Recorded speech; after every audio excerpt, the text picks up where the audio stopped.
naman sa unique position. Kasi inumpisan na natin kanina sa frontline kayo. Actually, we can spend the whole day listing the reasons why you are in a unique position to implement IIT. Proximity to community, sinasabi nga LGUs are the frontline public administration units. Diba, pagka may problema sa barangays at tumatakbo sa mayor, hindi naman pumupunta kay Noynoy eh. Hindi naman pumupunta sa regional director. Pagka sira yung kalsada, sinong pupuntahan? Si mayor, di ba? Ngayon yung ang isang hindi nare-realize din ng tao is that, halimbawa, pagdating sa roads, alam natin na merong hatian ng responsibilidad sa kalsada, di ba? May national road at may local roads. Yung sa local roads, may provincial roads, may city roads, at saka may municipal, at may barangay pa, di ba? So, halimbawa, yung kalsada ay nasa municipal road, national highway, no? Ang pinuputukan natin yung ating mga local officials, no? Kasi hindi naman lahat nakakaalam na yung responsibility ng national road ay sa DPWH, no? Pero yun, ang mga LGUs malapit sa community, and that makes you, palagay ko yung communication, that makes you more aware of what the community needs. That makes you more aware of the problems and issues, mga problema, yung mga kailangan ng mga tao, ng mga constituents natin, ng mga kinakausap, mga kapitbahay natin, ano? Kasi yung mga residents, mga kapitbahay din natin eh. Yung mga citizens na, yung public na sinisilbihan natin, mga kapitbahay din natin yun eh, mga kamag-anak natin, mga kaibigan natin, mga klase natin, kumpare natin, etc. etc. No? So meron tayong talagang close link. Tayo, ang LGUs, base sa ating local government code, may latitude kayo, may autonomy kayo, may power kayo to implement, to formulate, na gumawa ng ordinansa at ipatupad ito. Meron kayong karapatan, meron kayong responsibilidad, at meron kayong poder na gumawa ng plano, gumawa ng programa, at hindi lang gumawa, kundi implement ito. At nasa poder din kayo para i-monitor ninyo, di ba? Ano na nangyari sa inyong road project? Ano na nangyari doon sa health center na pinapatayo ninyo? Pumupunta ba doon ang mga tao? That is part of monitoring. Yon nasa level ninyo. Opportunity yon. Opportunity to quickly determine policy and program effectiveness. Hindi nyo na kailangan pang pumunta, halimbawa sa Manila o sa region para humingi ng tulong. By simply going to the barangays, di ba? Ginagawa po natin ito. So nakikita nyo agad kung may resulta ba o hindi. At nakikita nyo rin kung may problema sa implementation. Madali nyo makita yon at madali nyo magawa ng paraan na ma-address. No? Kaya may kay talaga kayo. Yung kay dito, your kay. Karapatan, may karapatan kayo. And then yung mga resources na nabanggit kanina, budget, no? May local budget tayo dahil ang local governments meron taxation, di ba? May revenue raising powers, no? Nakakapag-impose kayo ng taxes, nakakapagbalik kayo ng mga fees and charges. So may pera kayo bukod pa doon sa pera na gagaling sa national, yung IRA. At bukod pa din sa mga donations, mga financial assistance sa national, pati mga international donor agencies. So in other words, marami ding pwedeng pagkunan ng financial resources ng local government, no? So may local budgets kayo. Meron kayong human resources. Ito nga, yung sa staff, kayo na nandito, you are part of the asset of the LGU. Now, when you talk of human resources, hindi lang yung din kayo, kundi pati na yung mga tao, yung community, yung mga residents, yung kapitbahay nyo, yung kaibigan ninyo, kaklase ninyo, kumari ninyo, lolo nyo, etc. Yun, part din yun ng human resources na pwedeng itap ng local government pagdating sa pag-implement ng mga projects. No? Hindi lang bilang beneficiaries, kundi yung katuwang partners, thank you, partners, no? Sabi nga ni Sir To ay co-creator, co-producer. Now, paano naman, no? Okay, may karapatan kayo, no? May kay ang local government. Pero paano naman niya may sasagawa yung karapatan na yun? Base doon sa local government code, may existing taxing powers na ang local government. But under the local government code, pinaigting pa ito, no? Pinaigting pa ang taxation at saka revenue raising powers natin. At makikita natin dito sa slide, bakit natin sinabing pinaigting? Kasi dati, when it comes to IRA, from 20% naging 40% siya. That is to support the devolved services, di ba? Okay. Meron din share ang mga local LGUs from the national wealth na nandoon sa kanilang jurisdiction. Halimbawa, may mining, no, may geothermal. Yung proceeds, no, yung earnings ng kumpanya, no, na siyempre sinasubmit yun, nire-remit yun sa national government. May share daw ng local government.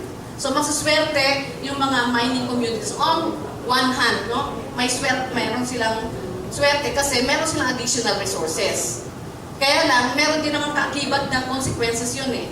Meron din silang share from the proceeds of GOCCs. And then income from local fees and charges and income generating projects. So, ito yung sources of revenue ng local government. So, dahil meron kayong budget, pwede kayo talagang pwede kayo mag-engage sa inclusive local development. The other is itong devolution. We are all familiar with this. Although sinasabi natin, kasi merong misconception, pag sinabi ng devolve, inilipat na ng national government sa local. Halimbawa sa health. Pero hindi naman po lahat ng tungkol sa health ay inilipat na sa local. Di po ba? Kasi hindi naman kumawa ang local, hindi kakayanin. For example, yung mga tertiary hospitals, tulad ng PGH, no? Yung mga national hospitals, hindi naman yung pwedeng i-devolve sa local government.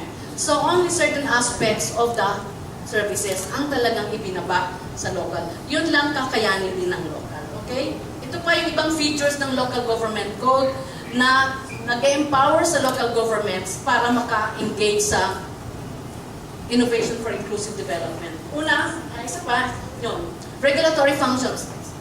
Certain regulatory functions have been devolved to local governments. Halimbawa, ano po? Yung sa subdivision plans, di ba? Yeah. Subdivisions, dumadaan yan sa Office of the Mayor, no? Nire-review. Even yung reclassification of agricultural lands. Kayo ang LGU, di po ba? Another feature ng local government code na pwede natin magamit sa ating IID, yung participation ng civil society. Na-institutionalize na. No, ibig sabihin, may mga provisions tayo sa local government code. Encourages cooperative undertakings among LGUs. No? Ibig sabihin, kayo lahat dito, pwede kayong yung mga munisipyo, yung local government, pwede kayong sisterhood, o kaya pwede kayong magkaroon ng common project, no? Na yung project na yon ay magbe-benefit yung lahat, no? Alam natin sa local government code, nakalista lahat yung mga yung duties, kumbaga, yung responsibilities, functions and responsibilities ng bawat LGU, ng provinces, ng cities, and municipalities. In other words, mandated yun. You cannot escape from this. Sabi niyan, every local government unit shall exercise the powers expressly granted. Ibig sabihin naka-specify, di ba? Those necessarily imply therefore, yung pwede mo halawin, no? Kumbaga, hindi mo naka-infer, pwede mong infer na sinasuggest ng batas na yon, na hindi man expressly, pero pwedeng, na-imply ng batas na yun, pwede mong gawin. As well as powers necessary, appropriate, or incidental for its efficient and effective governance, and those which are essential to the promotion of general welfare. May listahan tayo ng functions and responsibilities. But it doesn't preclude LGUs, hindi kayo piniprevent, hindi kayo pinipigilan para lumampas pa doon, para gawin pa yung ibang pwede nyong gawin na alam nyong makakabuti sa kapakanan ng inyong constituents. Kumbaga, yung listahan, minimum yon. Hindi natin pwedeng takasan yun. Pero kung ang LGUs ay creative, may resources, they can do more. They can do more. Parang, anong pwedeng gawin ng LGU para ma-support political will and leadership? Pagka merong disconnect yung staff, merong idea, innovation, kaya lang hindi receptive, yung mayor, kaya yung vice mayor mo, kaya yung official mo, talagang malaking frustration yon. Ngayon, ang challenge dyan is, how do you make these political leaders buy in sa idea mo? No? Malaking kumbinsihan yan, o malaking dialogo yan. But necessary, alam natin, nag-agree tayo lahat dito na, to make things move at the local level. Local legislations. Kasi ang local governments have the power to enact laws. So, pwedeng, maraming possibilities. Mag-create kayo ng unit, mag-create kayo ng program, In other words, merong legal framework na pwedeng basehan ang isang programa na may isip ninyong i-implement consistent with inclusive development or innovations for inclusive development. Base din doon sa na-discuss na pinresent ninyo, yung resources, no? Build organizational capability. Importante ito. And I think itong training na ito, itong course na ito, is a way, no? Ay isang paraan para ma-build yung capability ng inyong mga munisipyo para sa inclusive development. So, kailangan natin ng capability. Capability ng human resources, capability rin in terms of administration. So, pwede rin magkaroon ng unit o ng office ng sariling staff, no? Para sa specific programs or special programs. Yung sa baba, partnerships, no? Yung networks, yung linking with other governance actors, stakeholders in the community. Importante ito. No? NGOs, citizens, communities. And later on, as the course proceeds, makikita ninyo kung ano ang relevance ito. Yung empowerment ng tao, ng people empowerment in the community to invent, help them think creatively. No? So kayo dito, bilang magiging change agent din kayo. Kasi while you think about new ideas, inventive ideas, yung ikakapacitate nyo rin ang tao na maging ganun din ang kanilang gawain. So hindi lang kayo ang kinakapacitate, you are also going to roll it down sa community. Tutulungan nyo rin sila. So you are going to empower your constituents, yung mga barangays na kung saan kayo tatrabaho, yung mga community organizers natin. No? Now, yung solutions are demand-driven, not supply-led. Ano ibig sabihin nito? May conception tayo na pagka tayo nasa opisina, tayo nag-aral, tayo may degree, tayo matas, kala natin, alam natin lahat. No? But alam natin na yung mga tao may karapatan, no? Na pakinggan at makilahok sa ating proseso. Yan, inclusive dialogues. That is part of empowering the people. Kailangan natin makipag-usap sa community, mag-survey, meetings, no? Barangay meeting. No? Sino nagbabarangay meeting dito? Meron ba nagbabarangay assembly? Yes, yan. Either at the group level or at the General Assembly level. So, maganda yon, no? Yung dialogue nito, yung conversation, sinasabi nila. Yan, co-create yung solutions, ibig sabihin, kakibat o kabahagi yung mga tao. Lalo na yung, sinong tao, no? Kasi maraming tao, no, sa community. Pero pag sinabi natin inclusive development, meron tayong tinutukoy na tao. Sino ito? Ito yung mga mahihirap, ito yung mga marginalized, ito yung mga vulnerable, ito yung hindi naaabot ng programa natin. Kumbaga, special babies natin sila. So, kailangan natin bigyan ng attention. Now, so, base doon sa discussions na yun, makasasabi natin na may mga specific roles, no? O papel ang LGUs. Enabler, no? Provides legal and regulatory framework within which firms, organizations, or communities, NGOs can act. So, enabler, ibig sabihin talagang nagpa-facilitate siya. Maaaring gumawa ng ordinansa, gumawa ng programa, gumawa ng networks, no? As part of the enabling role. Facilitator, provides resources, or even information. Kino-consider niyo ba ang information is a resource? Yes, no? Kasi kung walang information, hindi ka makagawa ng action na tama, no? Na responsive, na timely, no? So, ang LGUs, maraming information. Lalo na pagdating sa komunidad. Anong profile ng poverty dito? Sa Bantayan, 41% ang mahirap. Tama? And that, kung may information kang ganyan, that will guide you more effectively sa paghahanap ng solusyon ng programa. Okay, partnership builder. Alam natin, ang gobyerno, kahit ang national government, hindi naman niya kaya lahat. No? So, kailangan rin siya, makipag-amigo, o makipag-amiga, makipag-collaborate sa mga institutions. So, lalo na sa local level. No? Ito maganda, interest mediator for public good. Kasi at local government, meron kayong talagang public service role. No? Public interest mission. So, lagi ang nasa isip natin, pag gobyerno, siyempre, ang promote ito yung public good. Hindi yung private good. Hindi yung bulsa natin, hindi yun, ha? Actually, this is a challenge to many LGUs.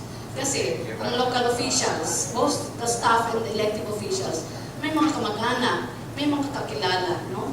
So yung personal relationships can intervene, can get in the way of our public service. No? So malaking challenge din yun sa ating leadership. And protector of the weak, vulnerable, poor, and powerless. This is where the IID becomes very, very significant. Kasi, kaya tayo inclusive development, kasi gusto natin walang maiwan. So, sino ba itong mga hindi dapat maiwan? Yung iba, merong indigenous people, no? That is, they are considered as part of the vulnerable and marginalized. Meron bang IPs dito sa inyo, sa communities, no? IPs indigenous or minorities, we don't call it minorities na lang, wala, no? So ano yung pwede natin makonsider na vulnerable and weak? Yung mga 30 to 50% na nahirap, no? But then, doon sa mahirap na yun, pwede nyo pa yung disaggregate. No? Hindi lang sapat na malaman natin kung ilang porsyento. Kailangan din natin malaman kung sino-sino ito, nasaan sila. Kasi, makakatulong yun sa atin para maka-define tayo, maka-identify tayo ng appropriate solution, responsive solution. O gagawa ka nga ng programa, pero alam mo naman, yung nasa isip mo dapat mag-benefit, hindi siya tatamaan ng programa, no? Kasi wala tayong masyadong informasyon kung sino ito mga mahihirap na to, no? Okay, now, simula pa kaninang umaga na pag-usapan nga natin yung inclusive, lalo na inclusive local development. Pwede natin tingnan na dalawang strategy, no? Kung paano ma-promote ng inclusive local development. Doon sa kaliwa, nakatutok to sa empowerment ng community. To think of bright solutions, of innovative ideas, or magagandang or responsive, sabihin natin, responsive, community-sensitive solution sa mga problema. So, in other words, ini-include natin sila sa proseso mismo ng pagka-identify ng problema, katulad ng umpisa ng data, pagka-identify ng problema, ano ba ang pwedeng gawin, so titingin tayo ng mga options, several options or answers that can respond to the problems. Yun, that is part of capacitating or empowering the community to formulate and monitor locally based and community-sensitive ideas or solutions so that inclusive development will be promoted. Yung isa na, so proseso ito, no? Ikita natin ang proseso. Doon yung red, ito mismo yung programa that directly answer specific needs, no? For example, alam natin sa isang community, barangay, maraming malnourished. So anong mga solutions natin? Anong ginawa natin? Example, feeding, no? Pero hanggang kailan kayo pwede mag-feeding program? Is that sustainable? No? O alam natin, kailangan din yun eh. Kasi lalo na, halimbawa, ang parents talaga, wala naman talaga silang sufficient income para pakainin yung mga bata ng nutritious, yung dapat na nutrients na, yung dapat na kakainin niya para maging malusog siya, maganda ang takbo ng isip niya. Kasi, okay, very quickly, let us look at local experiences that show, that demonstrate creativity, innovations in inclusive local development. Ito ang kinuha ko kasi malapit kapitbahay nyo lang, no? Kinuha ko ito kasi related doon, kasi alam dito sa atin yung Yolanda, devastation, no? So gumawa sila ng program, yung Integrated Disaster Management Program.